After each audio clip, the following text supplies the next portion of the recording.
Ran around the guard there and got his leg entangled.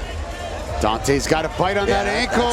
He got it. Oh my God! Now with this test lock variations, his toes are on my back. So normally with a straight foot lock, I want his toes in my armpit. But a lot of times for people to relieve pressure, they feel like bringing the toes onto the back is going to relieve pressure. But this is going to be negative for them with this attack, right? So whether he's able to turn the toes from seated here, which is going to be unlikely if I have a good grip, or he's able to initiate a turn. Yes, if you initiate a turn like this, what I want to think about doing is bringing my heels towards my butt. This time I can think about more flaring my knees, right? I'm going to release the figure four grip I have and slide to his knee. I want to pull myself underneath here. Notice how I don't want his knee to touch the floor. If his knee touches the floor, this is when I look to hollow out and go back to yogis and things like this. I want to keep the knee off the floor, and I'm doing that by wedging myself with this grip here. So I have my feet crossed, heels on the hip. I'm going to control my own hip here. I'm going to lift my elbow and almost place the crook of my elbow on top of his heel here. I'm now going to retract, and I'm going to start to bridge from here. This is going to be very tight from here. If you want to keep a figure four grip and do the same, you can. The only issue I have with the figure four is if Kenta puts his knee on the floor, here he can relieve a lot of pressure. When I have the grip on the knee, if Kenta tries to put his knee on the floor, it becomes very difficult. I can force extension from here.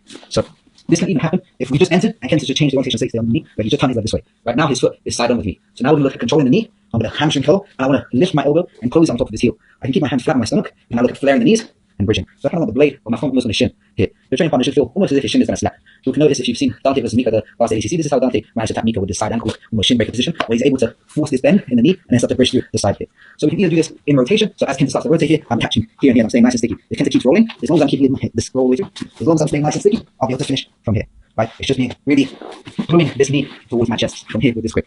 So I'm hamstring curling, lifting my elbow up in line with his heel. I can then look to extend my back and I'll look to bridge through, breaking the side of this foot from here. So if his foot is straight, we'll go for straight foot locks. If it's out, we can go for yogis. If he turns his foot down towards the mat, then this is when we look at doing the side ankle test lock variation.